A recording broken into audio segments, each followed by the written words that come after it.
राजकुमारी ने ऐसी क्या शर्त रखी थी जिसे ना बताने पर राजकुमारों के सिर कटवा दिए जाते थे, और क्या छिपा था गुल और सरोवर के पीछे का रहस्य? आइए जानते हैं इस कहानी के माध्यम से। एक समय की बात है कि नदी किनारे एक पेड़ पर एक तोते और मैना का जोड़ा रहता था। तोता अपनी पत्नी मैना से बहुत प्रेम करता था और उसकी हर इच्छा पूरी करने का प्रयास करता था। तोता शांत और सीधा साधा स्वभाव का था, जबकि मैना बहुत ही चालाक थी। एक दिन मैना ने तोते से कहा, हे स्वामी, प्रतिदिन एक जैसा भोजन खाते खाते मेरा मन ऊब गया है। आज आप कुछ स्वादिष्ट और अच्छा भोजन लाएं। पत्नी की बात मानकर तोता भोजन की तलाश में जंगल की ओर निकल पड़ा। बहुत समय तक खोजने के बाद भी उसे कुछ विशेष नहीं मिला। थक कर वह तालाब के किनारे बैठ गया और सोचने लगा कि आखिर अपनी पत्नी के लिए क्या लेकर जाए। तभी वहां एक कौवा उड़कर आया। उसने उदास बैठे तोते को देखा और पूछा, मित्र, तुम इतने उदास क्यों बैठे हो? तोते ने सारी बात कौवे को बताई। उसकी बात सुनकर कौवा अपने घर गया और वहां से अनाज और दाने लाकर तोते को दिए। कौवे ने कहा, मित्र, ये अनाज और दाने बहुत अच्छे और स्वादिष्ट हैं, इन्हें अपनी पत्नी को दे दो। ये सुनकर तोता बहुत प्रसन्न हुआ और बोला, मित्र, मैं तुम्हारा यह उपकार कभी नहीं भूलूंगा। तोता अनाज और दाने लेकर अपने घर लौटने लगा। रास्ते में उसने झाड़ियों से कुछ आवाज सुनी। पास जाकर देखा तो वह चौंक गया। उसकी पत्नी मैना किसी दूसरे तोते से हंस हंस कर बातें कर रही थी। तोता चुपचाप घर लौट आया। जब मैना वापस आई तो तोते ने पूछा, तुम कहाँ गई थी? मैं कब से तुम्हारी प्रतीक्षा कर रहा हूँ। मैना बोली, स्वामी, मैं अपनी एक सहेली से मिलने गई थी। तोता बहुत दुखी हुआ, लेकिन मैना को इसकी परवाह न थी। वह तो अनाज और दाने देखकर बहुत खुश हो गई और बड़े चाव से खा गई। खाते खाते बोली, स्वामी, बहुत मजा आया। कल भी ऐसे ही स्वादिष्ट दाने और अनाज लेकर आना। लेकिन तोते को पूरी रात नींद न आई। वह सोचता रहा कि उसकी पत्नी ने उससे झूठ क्यों कहा। अगले दिन उसने अपने मित्र कौवे को सारी घटना सुनाई। कौवा बोला, मित्र, क्या जमाना आ गया है। मैं सोचता था कि केवल मनुष्य ही अपने स्वार्थ के लिए धोखा देते हैं, पर अब तो लगता है कि अब कोई भी भरोसे के योग्य नहीं रहा। तोते ने कहा, मित्र, धोखा कैसा? मैं समझा नहीं। तब कौवा बोला, तुम बहुत भोले हो। आओ, मैं तुम्हें एक मनुष्य की कहानी सुनाता हूँ, जिससे तुम्हें समझ आएगा कि किस तरह स्वार्थ चरित्र और विश्वास को नष्ट कर देता है। लेकिन ध्यान रखना, इस कहानी को अंत तक सुनना। तोते ने हामी भरी और कौवे ने कहानी सुनाना शुरू किया। बहुत समय पहले की बात है। पहाड़ों के पर एक राज्य बसा हुआ था। उस नगर में एक दयावान राजा रहते थे। उनकी 2 रानियां थीं और राजा दोनों से बहुत प्रेम करते थे, पर उन दोनों में से किसी ने उसे संतान का कोई सुख नहीं दिया था। एक बार राजा ने महल में भव्य नृत्य समारोह का आयोजन किया, जिसमें आसपास के गांवों की कन्याएं भी भाग लेने आईं। शाम का समय था और नृत्य कला का कार्यक्रम शुरू हो चुका था। तभी राजा की नजर अचानक से एक सुंदर स्त्री पर पड़ती है, जिसका नृत्य देखकर राजा उस पर मोहित हो जाता है। फिर अगले दिन राजा मंत्री को कहकर अपने विवाह का प्रस्ताव उस स्त्री के सामने रखवाता है। लेकिन वह स्त्री इस प्रस्ताव को सुनकर आश्चर्यचकित हो जाती है। वह मंत्री से कहती है, मुझे कुछ समय दीजिए, मैं सोचकर बताऊंगी। फिर अगले दिन वह स्त्री पत्र पर हाँ लिखकर राजा के पास भिजवा देती है और कुछ दिनों के बाद ही राजा उस स्त्री से विवाह कर लेता है। इस तरह अब राजा की 3 रानियां हो जाती हैं। कुछ सालों बाद उस रानी के 3 पुत्र होते हैं। राजा 3 पुत्र पाकर बहुत खुश था। धीरे धीरे समय बीतता गया और राजा के तीनों पुत्र बड़े हो गए। राजा महाराजाओं को जंगल में शिकार खेलने का शौक हुआ करता था। तो एक दिन राजा का बड़ा बेटा अपने घोड़े पर सवार होकर जंगल में शिकार करने के लिए गया। जंगल में शिकार करते करते पूरा दिन बीत गया, परंतु उसके हाथ एक भी शिकार नहीं लगा। थक हार कर वह घर लौटने लगा। लेकिन तभी अचानक घने जंगल से एक पागल सा दिखने वाला आदमी बाहर आया। उसने बहुत अजीब से फटे पुराने कपड़े पहन रखे थे और उसका व्यवहार भी असामान्य लग रहा था। वह भोजन की तलाश में इधर उधर भटक रहा था। उसके कंधे पर एक तोता बैठा हुआ था। उस व्यक्ति और तोते के बीच बहुत गहरी दोस्ती थी, क्योंकि वही तोता अब उसका एकमात्र सहारा था। राजकुमार उस पागल से दिखने वाले व्यक्ति के पास गया और उससे बोला, आप कौन हैं और इस जंगल में क्यों भटक रहे हैं? लेकिन वह पागल व्यक्ति कुछ नहीं बोला, क्योंकि वह बहुत भूखा था और भोजन की तलाश में था। इतने में राजकुमार ने अपने थैले से कुछ लड्डू निकालकर उसे दे दिए। पागल व्यक्ति लड्डू देखते ही लपक कर खाने लगा। इतने में राजकुमार ने फिर पूछा, आखिर तुम कौन हो? इस घने जंगल में अकेले क्यों भटक रहे हो? तुम्हारा परिवार कहाँ है? ये सुनते ही उस पागल व्यक्ति के हाथ से लड्डू गिर गया और उसकी आंखों से आंसू बह निकले। वह फूट फूट कर रोने लगा। ये देखकर राजकुमार हैरान हुआ और पूछा, तुम रो क्यों रहे हो? तब उस पागल व्यक्ति के कंधे पर बैठे तोते ने कहा, मेरे मालिक अपने बेटे के कारण इस हालत में जंगल में भटक रहे हैं। राजकुमार ने आश्चर्य से पूछा, ऐसा इनके साथ क्या हुआ था? तोता बोला, पास के नगर में एक बहुत सुंदर राजकुमारी रहती है जिसका पिता एक राजा है। वह अपनी बेटी का विवाह करना चाहता था और लड़की भी विवाह को तैयार थी, लेकिन उस लड़की की एक शर्त थी, वह उसी इंसान से विवाह करेगी जो उसके एक प्रश्न का सही उत्तर देगा, और यदि उत्तर न दे पाया तो उसका सिर कटवा दिया जाएगा। मेरे मालिक का एक पुत्र था जो उस राजकुमारी से विवाह करना चाहता था, लेकिन राजकुमारी के प्रश्न का उत्तर न दे पाने के कारण उसका सिर काट दिया गया। इसी सदमे से मेरे मालिक ने अपना मानसिक संतुलन खो दिया और इस हाल में आ गए। इतना तोते के बोलते ही वह पागल व्यक्ति वहां से चला गया। ये सारी बात सुनकर राजकुमार के दिल और दिमाग में उस राजकुमारी की बात गहराई से बैठ गई। महल की ओर लौटते समय भी पूरे रास्ते वही राजकुमारी उसके ख्यालों में घूमती रही। घर पहुंचकर रात में वह आराम से लेट तो गया, लेकिन सुबह उठने पर भी उसके मन में सिर्फ उसी राजकुमारी के विचार चल रहे थे। अंततः उससे रहा नहीं गया और वह घोड़ा निकालकर उस राजकुमारी के महल की ओर चल पड़ा। राजकुमार को बाहर जाता देख उसके माता पिता ने पूछा, बेटा कहाँ जा रहे हो? तब बड़ा राजकुमार कहता है कि हमारे पड़ोसी नगर में एक राजकुमारी रहती है और वह विवाह करना चाहती है, परंतु उस राजकुमारी का यह कहना है कि उसका एक प्रश्न है और जो कोई उसके प्रश्न का उत्तर दे देगा वह उससे विवाह कर लेगी, और जो उसके प्रश्न का उत्तर नहीं दे पाएगा उसका सिर कटवा दिया जाएगा। अब तक उसके चक्कर में कई लोग मारे जा चुके हैं। यह सुनकर राजकुमार के माता पिता ने उसे बहुत रोकने की कोशिश की, परंतु राजकुमार ने उनकी एक भी नहीं सुनी और राजकुमारी के महल की ओर निकल पड़ा। राजकुमारी के महल पर पहुंचते ही उसने राजकुमारी को देखा। वह अत्यंत सुंदरी थी। राजकुमार उसके रूप को देखता ही रह गया। राजकुमार ने राजकुमारी के पास अपने आने का कारण बताते हुए उससे विवाह का प्रस्ताव रख दिया। तो राजकुमारी कहने लगी कि मैं आपसे विवाह करने के लिए तैयार हूँ, परंतु आपको मेरे एक प्रश्न का उत्तर देना पड़ेगा, तभी मैं आपसे विवाह कर पाऊंगी, और यदि आप मेरे प्रश्न का उत्तर नहीं दे पाए तो आपका सिर कटवा दिया जाएगा। राजकुमार ने इस शर्त को स्वीकार कर लिया और बोला, राजकुमारी पूछिए, आपका क्या प्रश्न है? मैं आपके प्रश्न का उत्तर देने के लिए तैयार हूँ। फिर राजकुमारी अपना वह प्रश्न पूछती है जो अब तक वह कई लोगों से पूछती आ रही थी। जब राजकुमार ने प्रश्न सुना तो वह हैरान रह गया। उसे कोई उत्तर नहीं सूझा, और जब वह उत्तर नहीं दे पाया तो राजकुमार का सिर कटवा दिया गया। दोस्तों, आखिर ऐसा कौन सा प्रश्न था जो राजकुमारी पूछती थी, लेकिन कोई भी उसके प्रश्न का जवाब नहीं दे पाता था? इसके बारे में आपको आगे कहानी में पता चलेगा कि राजकुमारी ऐसा क्या पूछती थी और ऐसा क्यों करती थी कि जो भी राजकुमारी से विवाह करना चाहता था उससे वही एक प्रश्न पूछती और उत्तर न मिलने पर उसका सिर कटवा देती थी। इस तरह बड़े राजकुमार का सिर कटवा दिया गया। उधर राजमहल में सब उसके लौटने का इंतजार कर रहे थे, पर जब राजकुमार घर वापस नहीं आया तो मंझले राजकुमार ने विचार किया कि वह उस राजकुमारी के पास जाएगा और अपने भाई का पता लगाएगा। फिर वह अगले दिन वह भी राजा रानी से अनुमति लेकर उस राजकुमारी के महल पर पहुंच गया, परंतु जैसे ही उसने राजकुमारी के सुंदर रूप को देखा वह भी उस पर मोहित हो गया और मन ही मन सोचने लगा कि यह कितनी सुंदर स्त्री है, काश मैं इससे विवाह कर पाता। लेकिन फिर राजकुमार राजकुमारी से कहता है कि मेरे बड़े भाई कहाँ हैं? तो राजकुमारी कहती है कि मुझे इसके बारे में कुछ नहीं पता। यह सब सुनकर राजकुमार फिर से सोच में पड़ जाता है। तब राजकुमारी राजकुमार से कहती है, क्या सोच रहे हो? तब राजकुमार कहता है कि आप कितनी सुंदर हैं, मैं आपसे विवाह करना चाहता हूँ। तो फिर राजकुमारी कहती है कि मैं आपसे विवाह तो कर लूंगी, किंतु पहले आपको मेरे एक प्रश्न का उत्तर देना पड़ेगा। यदि आपने मेरे प्रश्न का उत्तर दे दिया तो मैं आपसे विवाह कर लूंगी, अगर नहीं दे पाए तो आपका सिर कटवा दिया जाएगा। तो राजकुमार कहता है, ठीक है, आप अपना प्रश्न पूछिए। लेकिन मंझला राजकुमार भी उसके प्रश्न का उत्तर नहीं दे पाता और उसका भी सिर कटवा दिया जाता है।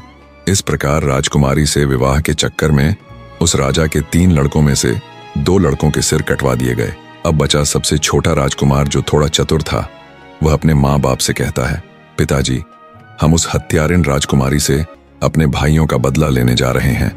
या तो मैं उस हत्यारिन से बदला लेकर आऊंगा, अन्यथा आप यह समझ लेना कि आपका कोई बेटा था ही नहीं। राजकुमार के माता पिता ने उसे रोकने की बहुत कोशिश की, लेकिन वह प्रतिशोध की आग में जलता हुआ राजकुमारी से बदला लेने के उद्देश्य से राजकुमारी के महल की ओर चल देता है। रास्ते में जाते जाते उस लड़के ने विचार किया कि जैसे मेरे भाई गए थे, अगर मैं भी वैसे ही गया तो मैं भी मारा जाऊंगा, लेकिन जाऊंगा तो जरूर। कुछ सोचने समझने के बाद उसने क्या किया, कि उसने राजकुमारी के महल से थोड़े पहले एक बगीचा देखा। वहां उसने अपने घोड़े को वहीं पर छोड़ दिया और उस बगीचे के अंदर चला गया। राजकुमारी वहां पर उस शांत वातावरण में विश्राम करने आया करती थी। उस बगीचे में एक सरोवर था और उस सरोवर के किनारे वह राजकुमार एक आम इंसान की वेशभूषा में खड़ा हो गया। जब राजकुमार सरोवर के किनारे खड़ा था, तभी राजकुमारी अपनी कुछ सहेलियों के साथ उसी बगीचे में आई। कुछ समय बाद राजकुमारी ने अपनी एक सहेली से कहा कि हमें पानी लाकर दो, हमें बहुत तेज प्यास लगी है। अब उस राजकुमारी की बात सुनकर उसकी एक सहेली हाथ में बर्तन लेकर उसी सरोवर पर जल लेने के लिए आती है, जिस सरोवर पर वह राजकुमार आम इंसान के रूप में पहले से ही खड़ा था। जब राजकुमारी की सहेली ने राजकुमार को देखा तो उसके रूप को देखकर वह मोहित हो गई। राजकुमारी की सहेली सरोवर से जल भरकर ले आई और राजकुमारी को पिलाया, फिर तुरंत लौटकर सरोवर के पास चली गई। वहां जाकर उसने उस आम आदमी यानी राजकुमार से कहा, आप कौन हो और यहाँ क्या कर रहे हो? मैं आपको देखते ही आपके रूप पर मोहित हो गई हूँ और मैं शीघ्र ही आपसे विवाह करना चाहती हूँ। फिर राजकुमार कहता है, वह तो ठीक है, लेकिन आप कौन हैं? फिर वह लड़की कहती है, मैं इस राज्य की राजकुमारी संयोगिता की सहेली पद्मावती हूँ। यह सुनकर राजकुमार सोचता है कि यह तो उसी राजकुमारी की सहेली है, इसके माध्यम से ही मैं उस राजकुमारी का रहस्य जान सकता हूँ। तब वह राजकुमार राजकुमारी की उस सहेली पद्मावती के साथ उसके घर चला जाता है। पद्मावती अपने आंगन में चारपाई बिछाकर राजकुमार को बैठा देती है और भोजन करवाती है। फिर कहती है, आप क्या सोच रहे हो? आप विश्वास कीजिए, मैं आपको कभी धोखा नहीं दूंगी, क्योंकि मैं तुम्हारे रूप पर दीवानी हो चुकी हूँ। मैं तुमसे प्यार कर बैठी हूँ। जब इतनी बात राजकुमार ने सुनी तो वह रोने लगा। उसकी आंखों से आंसुओं की धारा बहने लगी। वह कहने लगा, मैं सरोवर के किनारे इसलिए घूम रहा था क्योंकि तुम्हारी राजकुमारी इतनी हत्यारिन है कि उसने अब तक कई लोगों के सिर कटवा दिए हैं और उन्हीं में मेरे 2 भाई भी मारे गए हैं। इसलिए मैं अपने भाइयों की हत्या का बदला लेना चाहता हूँ। मैं यह जानना चाहता हूँ कि राजकुमारी कौन सा सवाल पूछती है।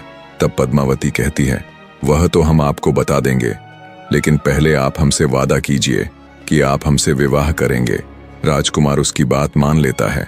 इस तरह पद्मावती ने एक तरफ तो राजकुमार से विवाह का वादा करवा लिया, वहीं दूसरी ओर उसे यह डर भी था कि अगर वह उसे राजकुमारी के पास जाने देगी तो पता नहीं वह वहां से लौटकर आएगा भी या नहीं। फिर राजकुमार पद्मावती से कहता है, मैं तुमसे विवाह अवश्य करूंगा, लेकिन राजकुमारी से अपने भाइयों का बदला लेने के बाद। जब राजकुमार ने पद्मावती से इतना कहा तो पद्मावती को राजकुमार पर विश्वास हो गया। फिर पद्मावती ने राजकुमार को राजकुमारी के बारे में बताना शुरू किया। पद्मावती ने बताया, वो राजकुमारी हर एक इंसान से केवल एक ही प्रश्न पूछती है, गुल सरोवर की क्या कहानी है? तब राजकुमार ने पद्मावती से कहा, अगर तुम्हें प्रश्न पता है तो इसका उत्तर भी अवश्य पता होगा, आप हमें इसका उत्तर बता दीजिए। लेकिन पद्मावती तुरंत हाथ जोड़कर बोली, अगर मुझे उत्तर मालूम होता तो मैं आपको जरूर बताती।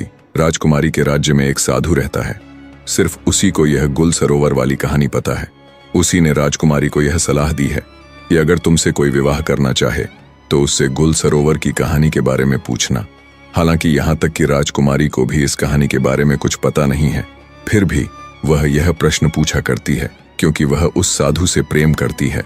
तब राजकुमार ने पद्मावती से कहा, चलो ठीक है, कोई बात नहीं, तुमने हमारा काम थोड़ा आसान कर दिया है। अब हम जाकर पहले गुल सरोवर की कहानी के बारे में पता करते हैं कि इसकी कहानी क्या है। आप मेरा इंतजार करना, मैं लौटकर वापस जरूर आऊंगा। तब पद्मावती कहती है, राजकुमार, गुल सरोवर की कहानी कहाँ मिलेगी? यह मैं आपको बता सकती हूँ, लेकिन वहां से जिंदा लौटना नामुमकिन है। आप वहां से जिंदा नहीं लौट पाओगे। राजकुमार बोला, क्यों नहीं लौट पाऊंगा? तब पद्मावती बोली, रास्ते में बहुत खतरा है, इसलिए आप वहां मत जाइए। यदि आप जिद करेंगे तो अपने भाइयों का बदला नहीं ले पाएंगे। बेहतर है आप मेरे साथ विवाह कर लीजिए और बदला लेने का विचार छोड़ दीजिए। राजकुमार ने दृढ़ स्वर में कहा, चाहे रास्ते में कितनी भी कठिनाई क्यों न हो, मैं अवश्य जाऊंगा और अपने भाइयों का बदला लेकर ही लौटूंगा। पद्मावती ने सोचा कि अब इन्हें रोकना असंभव है। उसने स्वयं एक घोड़ा और एक तलवार राजकुमार को दी और कहा, यह घोड़ा और तलवार तुम्हारे काम आएंगे। तुम पश्चिम दिशा की ओर जाना, आगे एक गुफा में एक शेर मिलेगा। उस शेर से आपको डरना नहीं है, क्योंकि वो शेर बूढ़ा हो चुका है और शिकार नहीं कर पाता, इसलिए भूखा रहता है। तुम रास्ते में उसके लिए खाने की कोई वस्तु साथ ले जाना। जब वह गुफा से बाहर आए तो उसके सामने भोजन रख देना, वह तुम्हारी मदद अवश्य करेगा। फिर जंगल पार कर तुम समुद्र के किनारे पहुंचोगे और आगे समुद्र पार करना होगा। इतना कहकर पद्मावती ने राजकुमार को विदा किया। जाते समय पद्मावती बोली, वादा मत भूलना, चाहे कुछ भी हो जाए लौट कर अवश्य आना, मैं जीवन भर तुम्हारा इंतजार करूंगी। राजकुमार ने विश्वास दिलाते हुए कहा, तुम चिंता मत करो, मैं लौट कर जरूर आऊंगा और तुमसे विवाह करूंगा। इसके बाद राजकुमार पश्चिम दिशा की ओर बढ़ने लगा। कुछ ही दूर जाने पर उसे वही गुफा मिली जिसमें बूढ़ा शेर रहता था। राजकुमार ने जैसा पद्मावती ने कहा था, रास्ते से भोजन लाकर शेर के सामने रख दिया। भूखा शेर भोजन पाकर बहुत प्रसन्न हुआ और तुरंत खाने लगा। अब संध्या हो चुकी थी, हल्की ठंड बढ़ रही थी और अंधेरा छा रहा था। राजकुमार ने पास से लकड़ियां इकट्ठी की और गुफा के सामने आग जला ली। थोड़ी देर बाद शेर भी उसके पास आकर बैठ गया। राजकुमार ने उसे सहलाया और फिर यहीं आग के पास सो गया। फिर अगली सुबह होते ही राजकुमार उस बूढ़े शेर के साथ जंगल में पश्चिम दिशा की ओर आगे बढ़ने लगा। चलते चलते राजकुमार को कई मुसीबतों का सामना करना पड़ा। अनेक जंगली जानवर उसके सामने आए, लेकिन बूढ़े शेर की दहाड़ सुनकर सभी डरकर भाग गए। इस तरह वह शेर राजकुमार के साथ चलते चलते समुद्र के किनारे पहुंच गया। समुद्र किनारे पहुंचते ही वह बूढ़ा शेर वापस चला गया। राजकुमार ने देखा कि थोड़ी दूर पर एक व्यापारी कई घोड़ों पर सामान लादकर कुछ सैनिकों के साथ समुद्र तट पर खड़ा है। राजकुमार उसके पास गया तो व्यापारी ने पूछा, तुम कौन हो और यहाँ क्या कर रहे हो? राजकुमार ने अपने साथ घटी सारी घटनाएं व्यापारी को सुनाई और कहा, मुझे किसी भी तरह समुद्र के उस पार जाना है। इतने में व्यापारी ने देखा कि उस पार से उसकी नाव आ रही है, जिस पर वह सामान रखवाकर समुद्र के उस पार भिजवाया करता था। नाव किनारे पहुंचते ही व्यापारी ने सैनिकों से सामान नाव पर चढ़वाया। तभी राजकुमार ने कहा, कृपा करके मुझे भी इस नाव से समुद्र पार पहुंचा दीजिए। व्यापारी बोला, अगर इस नाव पर जरा भी अतिरिक्त बोझ हुआ तो यह डूब जाएगी, मुझे क्षमा करें, मैं आपकी मदद नहीं कर सकता। राजकुमार ने विनती की, अब तो आप सब जानते हैं कि मेरा समुद्र पार जाना कितना जरूरी है। मेरे पास कुछ सोने के सिक्के हैं, आप इन्हें रख लीजिए और मुझे नाव पर जाने दीजिए। व्यापारी बहुत लालची था। उसने राजकुमार के सोने के सिक्के और उसकी चैन ले ली और सैनिकों से कुछ सामान उतरवाकर राजकुमार को नाव पर चढ़ने की अनुमति दे दी। इस तरह राजकुमार नाव पर बैठकर समुद्र पार गुल सरोवर की खोज में निकल पड़ा। ठीक 10 दिन बाद राजकुमार समुद्र पार एक नगर में पहुंचा और गुल सरोवर की तलाश में इधर उधर भटकने लगा। भटकते भटकते वह एक राज्य में पहुंचा। उस राज्य के राजा का नाम सरोवर था। राजकुमार चलते चलते महल के द्वार पर पहुंच गया और उसने देखा कि वहां प्रतिदिन नृत्य और संगीत का आयोजन होता था। बड़ी सभा सजती, संगीत बजता और चारों ओर उत्सव का माहौल रहता। राजकुमार भी आम लोगों के बीच जाकर चुपचाप बैठ जाता और शाम होते ही लौट आता। यह सिलसिला 3-4 दिन तक चलता रहा। एक दिन राजा की नजर उस पर पड़ी। सभा समाप्त होने पर राजा ने उसे बुलवाया और कहा, मैंने देखा है कि आप कई दिनों से रोज यहाँ आते हैं, लेकिन न तो किसी से बोलते हैं और न ही कुछ कहते हैं। आप इस राज्य के नहीं लगते, क्योंकि पहले कभी यहाँ दिखाई भी नहीं दिए। बताइए आप कौन हैं और क्या चाहते हैं? राजकुमार को अच्छी तरह से मालूम था कि इस कहानी के बारे में इस सरोवर नामक राजा को अवश्य जानकारी होगी। तभी कुछ सोचकर राजकुमार कहता है, महाराज, मैं एक गायक हूँ और मैं आपको एक गीत सुनाना चाहता हूँ। यह सुनकर राजा कहते हैं, ठीक है, आप सुनाइए। राजा के इशारे पर पीछे से ढोल बजने लगते हैं और राजकुमार गीत गाने लगता है। उस राजकुमार ने इतना सुंदर गीत सुनाया कि राजा खुश होकर ताली बजाने लगे और बोले, हम तुम्हारी गायकी से में बहुत प्रसन्न हैं। तुम चाहे तो हमसे कुछ भी मांग सकते हो, जो भी मांगोगे हम तुम्हें अवश्य देंगे, यह हमारा वचन है। फिर राजकुमार कहने लगा, महाराज, कहीं ऐसा ना हो कि मैं आपसे कुछ मांगूं और आप अपनी कही हुई बात से मुकर जाएं, इसीलिए रहने दीजिए। तो राजा ने कहा, नहीं, तुम मांगो, जो कहोगे हम तुम्हें देंगे, तुम्हारी जो इच्छा हो बेहिचक मांग लो। अब राजकुमार ने कहा, महाराज, मुझे कुछ नहीं चाहिए, मुझे केवल आप गुल और सरोवर की कहानी बता दीजिए। ये सुनकर सरोवर नाम के राजा को पसीना आ गया। उन्होंने कहा, यह तुमने क्या मांग लिया? तुम मुझसे मेरा पूरा साम्राज्य मांग लेते तो भी मैं खुशी खुशी दे देता, लेकिन तुमने मुझसे यह कैसा सवाल पूछ लिया? यह कहानी मैं जानता तो हूँ, लेकिन मैं तुम्हें बता नहीं सकता। तभी राजकुमार ने कहा, महाराज, कुछ समय पहले आपने ने ही तो कहा था कि जो भी मांगूंगा आप वह देंगे, इसीलिए आप केवल मुझे वही गुल और सरोवर की कहानी सुना दीजिए कि आखिर इस कहानी का राज्य क्या है। अब महाराज अपने ही दिए हुए वचन में फंस जाते हैं और कहने लगे, अगर तुम्हारी यही इच्छा है तो मैं तुम्हें गुल और सरोवर की कहानी सुना दूंगा, लेकिन कहानी खत्म होने के तुरंत बाद तुम्हारा सिर कटवा दूंगा। अगर तुम इस बात पर राजी हो तो हम तुम्हें कहानी सुनाएंगे। राजकुमार ने कह दिया, ठीक है महाराज, आप मेरा सिर कटवा लेना, लेकिन कहानी जरूर सुनाना। महाराज बोले, ठीक है, हम तुम्हें जरूर सुनाएंगे। फिर महाराज ने मंत्रियों और नौकरों को इशारा किया। मंत्री और नौकर कारावास की तरफ जाते हैं। राजकुमार वह सब देख रहा था। जब मंत्री और नौकर कारावास से लौटकर आते हैं तो उनके साथ एक बहुत ही सुंदर लड़की होती है। उसके शरीर पर फटे पुराने वस्त्र होते हैं, हाथों में हथकड़ी और पैरों में बेड़ियां पड़ी हुई थीं। वह ठीक से चल भी नहीं पा रही थी और राजा के नौकर उसे मारते पीटते हुए राजा के पास ला रहे थे। जब राजकुमार ने यह सब देखा तो वह आश्चर्य से बोला, महाराज, यह सब क्या है? मेरी समझ में नहीं आया। तब महाराज ने कहा, तुम सुनना चाहते थे कि गुल और सरोवर की कहानी क्या है, तो सुनो। सरोवर मेरा ही नाम है और गुल इस लड़की का नाम है जो तुम्हारे सामने हथकड़ी और बेड़ियों में जकड़ी खड़ी है। राजकुमार कहने लगा, महाराज, आप सरोवर और यह लड़की गुल, इसका मतलब यह आपकी ही कहानी है? महाराज ने कहा, हाँ, ये मेरी ही कहानी है। जब मैं नवयुवक था तब एक बार जंगल में शिकार खेलने के लिए गया था। वहां यह लड़की अपनी सहेलियों के साथ उसी जंगल के एक तालाब के किनारे बैठी हुई थी। उस दिन जब हम जंगल में घूमते घूमते तालाब के पास पहुंचे तो हमारी नजर इस लड़की पर पड़ी। इसे देखकर हम मोहित हो गए। इसने भी मुझे देखा तो यह भी मुझ पर मोहित हो गई। मैं इसके रूप का दीवाना हो गया।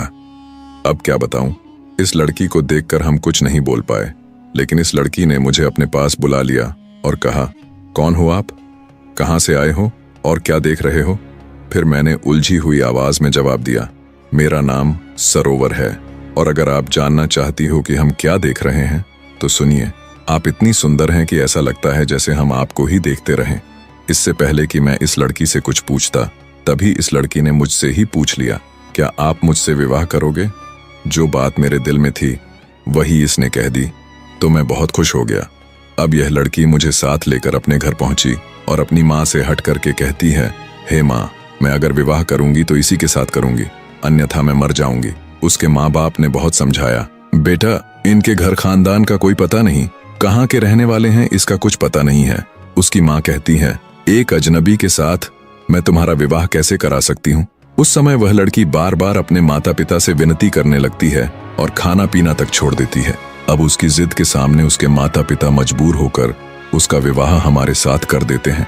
जब इस लड़की का विवाह मेरे साथ हो गया तब विदा होकर यह मेरे साथ मेरे महल के लिए आ रही थी। रास्ते में यह बहुत प्रसन्न थी और मुझसे कह रही थी, मुझे मेरे मनचाहे पति मिले हैं, मैं खुद दुखी रह सकती हूँ लेकिन इन्हें कभी दुखी नहीं रहने दूंगी। मैं खुद संकट में रह सकती हूँ लेकिन इन पर कभी आंच नहीं आने दूंगी। मैं अपने पति से हमेशा लगाव बनाए रखूंगी। ऐसे ही करके हम अपने महल पहुंच गए। अब तो हम उसके प्यार में इतने पागल हो गए कि सब कुछ भूलते जा रहे थे। हम अपने राज्यकाज में बिल्कुल भी रुचि नहीं दे रहे थे। ऐसे ही कुछ दिनों तक चलता रहा, लेकिन कुछ दिनों के बाद जब घर लौटकर स्त्री के पास आते थे तो पता नहीं क्यों हमें बहुत जोर की नींद आ जाया करती थी और इतने में वह राजमहल से जंगल की ओर चल देती थी। उस दिन जब मेरी नींद खुली तो मैंने इस स्त्री को राजमहल से बाहर जाते हुए देखा। तो उस दिन मैं भी उसके पीछे पीछे छिपता छिपाता जाता हूँ और देखता हूँ कि वह स्त्री एक साधु के साथ बैठी हुई हंस हंस कर बातें कर रही है। इतना सब कुछ देखते ही मैं सोचने लगा कि पता नहीं यह उसका रोज का काम है या सिर्फ आज का। उसके बाद मैं चुपचाप वहां से वापस राजमहल में लौट आया। फिर राजकुमार ने उनसे पूछा, आगे क्या हुआ महाराज? तब महाराज ने राजकुमार से कहा, उस दिन मेरा पूरा दिन उसी के बारे में सोचते सोचते निकल गया और दूसरे दिन भी इन्हीं सब ख्यालों में संध्या हो गई। संध्या के समय भोजन बनाकर इसने मुझे खाने को दिया, लेकिन उस दिन मैंने जानबूझकर भोजन नहीं खाया।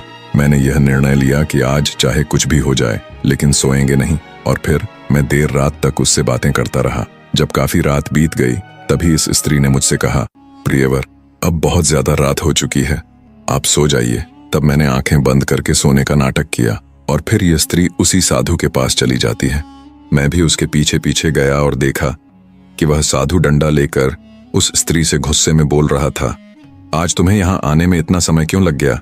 कहाँ थी इतनी देर तक? वह स्त्री हाथ जोड़कर साधु से क्षमा मांगती हुई बोली, मेरा पति आज देर से सोया था इसलिए मुझे आने में देर हो गई। फिर उस स्त्री ने साधु से कहा, अगली बार ऐसा कभी नहीं होगा। अगली बार मैं उसके खाने में जहर डालकर उसे सदा के लिए सुला दूंगी। और तब मैं हमेशा के लिए आपकी हो जाऊंगी। जब मैंने उसकी यह बात सुनी तो मैं बहुत ही घबरा उठा। उसी समय साधु की नज़र मुझ पर पड़ी और उसने स्त्री से कहा कि किसी ने पेड़ के पीछे छिपकर मुझे देखा है। तब वह मेरी ओर देखते ही चिल्ला उठी, यह तो मेरा पति है। तभी मैं वहां से जल्दी जल्दी भागता हुआ राजमहल में आ पहुंचा और सैनिकों को आदेश देकर उस महिला को बंदी बनवा लिया। तभी राजकुमार ने पूछा, महाराज, उस साधु का क्या हुआ? तब महाराज ने उत्तर दिया, हमें खबर मिली है कि वह साधु समुद्र के उस पार शोभा नाम की राजकुमारी के राज्य में जाकर छिप गया है। राजकुमार को अब पूरा मामला समझ आ गया। महाराज ने कहा, यही थी गुल और सरोवर की कहानी। मैंने अपना वचन निभाते हुए तुम्हें पूरी कहानी सुना दी है। अब तुम अपने वादे के अनुसार अपना सिर कटवाने के लिए तैयार हो जाओ। इतने में राजकुमार ने कहा, महाराज, आप मेरा सिर जरूर काट लेना, पर उससे पहले एक बात बताइए, वह राजकुमारी ने उस साधु को अपने राज्य में क्यों छिपाया? राजकुमार की इस बात का राजा सरोवर उत्तर नहीं दे पाए। तब राजकुमार ने कहा, महाराज, इसका उत्तर मैं आपको बताता हूं। अब वह साधु शोभा नाम की राजकुमारी को अपने जाल में फंसा चुका है और राजकुमारी उसके बहकावे में आकर कई निर्दोष लोगों के सिर कटवा चुकी है, जिनमें मेरे 2 भाई भी शामिल हैं। इसलिए मैं गुल और सरोवर की कहानी जानने आया था, ताकि मैं उसे उसके की सजा दे सकूं। और राजकुमार महाराज को सारी बात बताता है और यह भी बताता है कि कैसे राजकुमारी में उसके भाइयों के गले कटवा दिए थे। राजकुमार की बातें सुनकर महाराज भावुक हो जाते हैं और राजकुमार की जान बख्श देते हैं। अब राजकुमार वापस उस शोभा नाम की राजकुमारी के महल की ओर चल देता है। कुछ दिनों के बाद जब राजकुमार शोभा नाम की राजकुमारी के महल में पहुंचते हैं तो राजकुमारी से कहते हैं कि मुझे आपसे विवाह करना है। फिर शोभा कहती है कि आपको पहले मेरे एक प्रश्न का जवाब देना पड़ेगा, तभी मैं आपसे विवाह करूंगी, और अगर आप मेरे सवाल का जवाब नहीं दे पाते हैं तो आपका सिर कटवा दिया जाएगा। राजकुमार को तो पहले से ही पता था कि राजकुमारी क्या प्रश्न करने वाली है, इसलिए राजकुमार ने शर्त स्वीकार कर ली और कहा, हाँ, पूछो, तुम्हारा क्या प्रश्न है? मैं तुम्हारे प्रश्न का उत्तर देने के लिए तैयार हूं, लेकिन तुम शायद मेरा उत्तर सुनने के बाद अपने क्रोध पर काबू नहीं कर पाओगी। अब राजकुमारी सोचती है कि आखिर ऐसा क्या है इस प्रश्न के उत्तर में जिसे सुनकर मैं क्रोधित हो जाऊंगी। राजकुमारी इस बात पर ध्यान न देते हुए राजकुमार से कहती है कि आप उत्तर बताएं। क्योंकि राजकुमारी उस साधु के प्रेम में अंधी थी, तब राजकुमार ने राजकुमारी शोभा को गुल सरोवर की कहानी सुनाई, और जैसे ही कहानी पूरी होती है तो राजकुमारी कहने लगी कि ऐसा क्या था इस कहानी में जो मुझे क्रोध आता? राजकुमार बोले, जिस साधु के प्रेम में तुम अंधी हो वह वही गुल सरोवर वाला साधु है जो वहां से भागकर समुद्र के इस पार तुम्हारे पास आकर छुपा हुआ है। अब शोभा को विश्वास नहीं हुआ और वह तुरंत राजमहल से निकलकर अपने राज्य में उस साधु के पास पहुंचती है। राजकुमारी शोभा के पीछे पीछे वह राजकुमार भी जाता है और वहां पहुंचकर शोभा उस साधु से पूछती है कि तुम कौन हो? साधु घबरा जाता है और कुछ बोल नहीं पाता। तब राजकुमारी को पूरा विश्वास हो जाता है कि यह वही साधु है जिसने महाराज सरोवर को धोखा दिया था। अब राजकुमारी उस साधु से कहती है, तुम्हारे चक्कर में कई लोगों का सिर कटवाया गया, तुमने ही सभी लोगों को जंगल में ले जाकर उनका सिर कटवाया है। अब तुम्हें भी सजा मिलेगी, तुम्हारा भी सिर राज्य के सभी लोगों के सामने कटवाया जाएगा। इतना सुनते ही साधु बोला, राजकुमारी जी, मुझे माफ कर दो, मैंने किसी की जान नहीं ली, वे सभी लोग अभी भी जिंदा हैं। तब राजकुमार जो शोभा के साथ आया था साधु से पूछता है, वे सभी लोग कहाँ हैं? तुम हमें जल्दी से बताओ। साधु राजकुमारी शोभा और राजकुमार को एक गुफा के अंदर ले जाता है। वहां उसने सभी लोगों को जाल के अंदर कैद कर रखा था, क्योंकि वह साधु उन्हें बेचने वाला था। राजकुमार उन सभी लोगों को वहां से आजाद कराता है और संयोग से उसके दोनों बड़े भाई भी वहीं मिल जाते हैं। तीनों भाई गले मिलकर भावुक हो जाते हैं। इसी समय राजकुमारी सैनिकों को आदेश देती है और साधु को बंदी बनवाकर महल ले जाती है। वहां वह साधु को हमेशा के लिए कारागार में डाल देती है और राजकुमार भी अपने भाइयों के साथ महल में पहुंचता है। उसे देखकर उसके माता पिता बहुत प्रसन्न होते हैं और अगले ही दिन वह शोभा की सहेली यानी पद्मावती को अपने महल में बुला लेता है और कुछ दिनों बाद वह पद्मावती से विवाह कर लेता है। कहानी के अंत में कौवा तोते से कहता है, मित्र, जब किसी मनुष्य या प्राणी को अपना स्वार्थ दिखने लगता है तो वह अपने ही लोगों को बेवकूफ बनाकर अपना फायदा उठाता है और उसके साथ रहने वालों को इसकी भनक तक नहीं लगती। तो दोस्तों, इस कहानी से हमें यह सीख मिलती है कि हमें कभी भी किसी पर आंख मूंद कर भरोसा नहीं करना चाहिए। बिना समझे किसी की बातों में आकर अपने अपनों के साथ विश्वासघात नहीं करना चाहिए और न ही उनकी भावनाओं से खेलना चाहिए। अगर आपको यह कहानी पसंद आई हो तो इसे लाइक और शेयर करें और चैनल को सब्सक्राइब करना न भूलें। तो मिलते हैं अगली नई कहानी के साथ। धन्यवाद।